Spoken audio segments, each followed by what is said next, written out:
The other thing that came out of the pit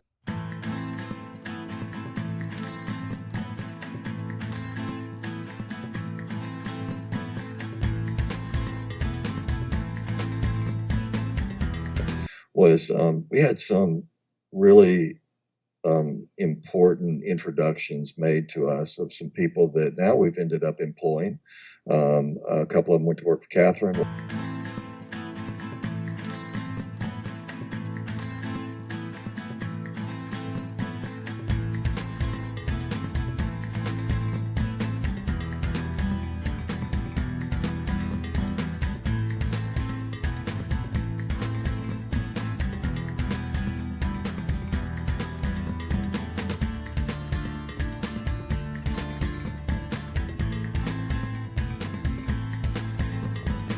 Coming to work for me, really they're going to help us. From on my side, they're going to help me pull the fusion center together. We've had all sorts of needs for acquisition and ingesting of data. On Catherine's side, the authorities coming in to really not to be just a meaningful part of this, but really begin to really take over some of the research and some of the ongoing activities that Catherine and True the Vote bring in.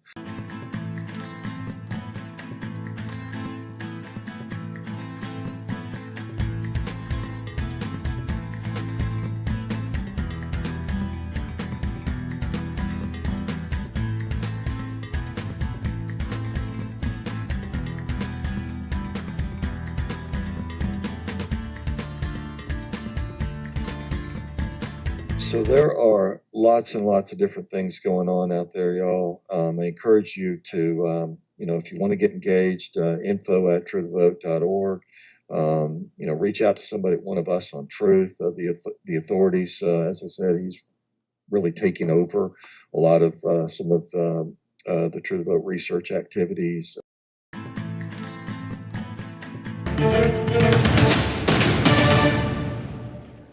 Welcome back as we continue our coverage of Decision 2022. And the war on disinformation and how election conspiracies are having an impact on this year's campaigns. Good evening, I'm Kariba Devine. I'm Mark Curtis. On Friday, the Attorney General's office announced key players in an election conspiracy claim misled the public and never provided evidence that they claimed to have. But one expert on disinformation says that a lot of damage has already been done. Team 12's Joe Dana explains. So that they can explain what they have. Thank you, Shauna. On May 31st, Republican state lawmakers held an unusual hearing involving extraordinary claims about U.S. elections. Make sure that these elections are secure. East Phoenix lawmaker Shauna Bullock hosted the hearing, giving the floor to two self-described election watchdogs from Texas. So I just want to thank you for being here. Catherine Engelbrecht and Greg Phillips. Catherine and I are working with Sheriff Lamb and other sheriffs around the country. Their theory was the premise of the 2000 Mules movie, touted repeatedly by top GOP candidates for office. Candidate for governor Kari Lake chided reporters for not giving more attention to the movie's claims. We're going to go watch the movie 2000 Mules, which I hope that the Arizona Republicans will finally open their eyes and cover. Our elections were stolen from us. The movie claims geolocation, cell phone data, and surveillance videos prove nonprofit organizations paid mules to illegally collect and deposit ballots into drop boxes, rigging the election for Joe Biden. True the Vote has the largest store of election intelligence for the 2020 elections in the world. During the hearing, the pair were asked if they could reveal those nonprofit organizations who they suggested were criminals. Are you able to disclose which nonprofit organizations? We would love to put that list out. The but is, we also need law enforcement to be able to do their jobs. They were also asked if they shared their allegedly damning geolocation evidence with the state attorney general. There seems to be a bit of controversy amongst us. They'll get another copy of it. And what about the FBI? We have already given this data to the FBI. But on Friday, Arizona Attorney General Chief Special Agent Reginald Grigsby slammed the two for their claims and recommended Engelbrecht and Phillips be investigated by the FBI, writing, "True the Vote is adamant it had evidence of ballot stuffing and voting fraud despite repeated requests True the Vote never did provide the information it purported to have in its possession. And True the Vote began to publicly assert they provided us with the information and the Phoenix office of the FBI. Not only is this patently false, True the Vote acknowledged to us during a meeting with them they had not given us the information. This is a new moment. Dr. John Carlson of the Recovering Truth Project at ASU researches disinformation. There's a very clear realization that the promotion of the fraudulent 2020 election, so-called, is a real boon for fundraising. And so there are a lot of folks who are at the upper political level who are sort of like wink, wink, nod, nod. We know we have to say this. This is really good for us. But we know it's not true. Fact checks and bipartisan election integrity organizations concluded long ago the 2000 Mules movie was not credible. The problem is that there are many people who are listening to them who absolutely believe that the election was stolen. And there are consequences. With the information that you provided to us, Representative Bullock said more than 100 so-called voter integrity bills proposed at the legislature were influenced in part on 2000 Mules. Carlson calls hearings like this political theater. He says voters should pay attention not to what people and politicians claim on blogs and in movies, but what is actually provided as evidence under oath. Offering testimony in a court of law where if you don't speak the truth, you can be held accountable and liable for perjury. He worries too many voters take these conspiracy theories too seriously.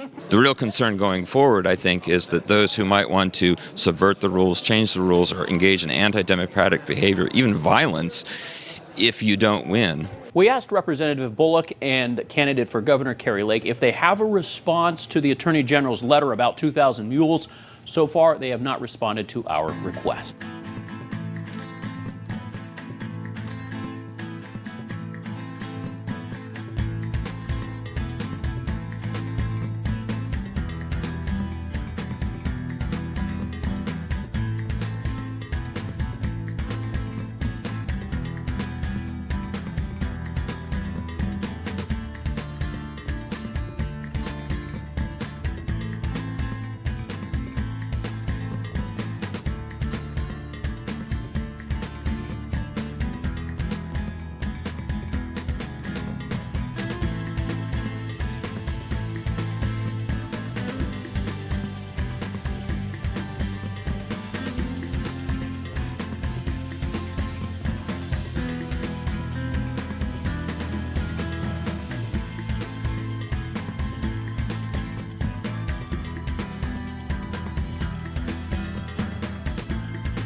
I've lived in Denton for over 24 years. I have been voting here for 2 decades. As we can see, I am real. I am here. I am talking to you. If you're wondering why Daniel Moss is defending his existence, it's because of this list. That's my first name.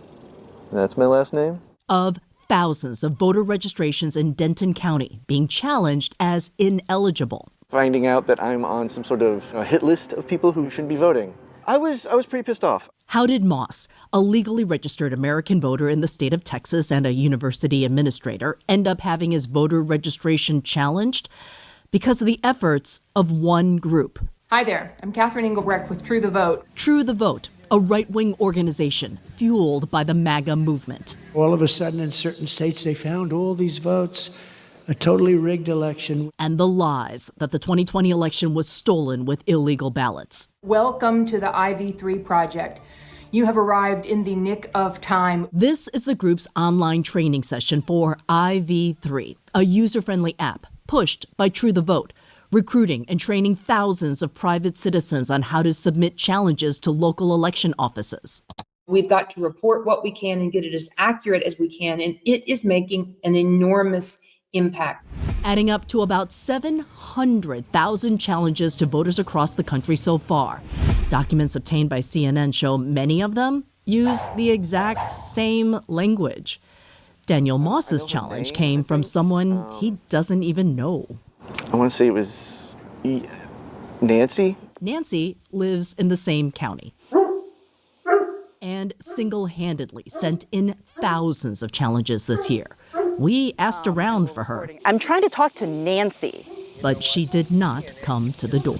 Nancy sends me something every day. Frank Phillips is Denton County's elections administrator. As November looms, it's not just Nancy sending in challenges now. There have been days where I've received a couple of thousand names. Isn't it overwhelming to get thousands of names every day? It can be. I've had to look each of those voters up one by one. Roughly 75 to 80% of the names they give me, we have already dealt with. And the rest of the names? Well, you would catch them anyway. There's safeguards built into the whole system for any issue you can dream of. Meaning any of these questionable voters, like the people who have moved away, the system would eventually catch them anyway. More than a dozen election officials CNN spoke with say they're getting the same challenges, many from IV3 users, when there's already a system in place that prevents fraud. But that's not stopping the leader from claiming this. In the space of elections, the fraud has been institutionalized. True the Vote is based in Texas. First, we went to try and find True the Vote's office location, the one it lists on its website as well as federal tax forms. But we didn't find a brick and mortar office. Instead, we ended up here at a post office with a bunch of P.O. boxes. Next, we came here to this strip mall that the state of Texas lists as the current address for True the Vote.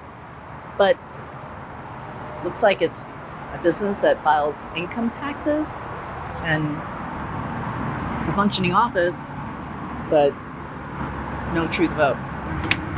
These mass voter challenges are definitely a page out of the election denial playbook. But there is a bigger picture impact on our democracy, which is that weakening trust in elections and creating an environment where you can cast doubt or question the results of an election after the fact. Back in Denton County, Daniel Moss will be allowed to vote. Elections Administrator Frank Phillips found the challenge was wrong. For the people who are making all these endless challenges, he's chosen patience and education. In their mind, they think, hey, you've got thousands of people on your rolls that shouldn't be there, which turns out not to be the case. They come in with a preconceived notion. My job is to explain reality. Kim joins us now. So, Kim, we saw that you never actually found the True the Vote office. Did you ever manage to reach anyone there? Oh, we did reach them electronically, and they did send us a statement, and it says about its app, quote, it has developed a specialized processes, technologies, and methodologies that have been affirmed by experts and courts. But they wouldn't specify who those experts and courts are, nor would they answer specific questions from CNN. We did speak with election administrators across this country who say a lot of the challenges coming from this app are just repetitive and sometimes, as you saw in our story, Anderson, flat out wrong. Despite all this, the 2020 election and all of the information and misinformation surrounding it has been a cash windfall for True the Vote. In the last 3 years of publicly available records, True the Vote has pulled in some $12 million. That's despite having, as you saw, no offices. And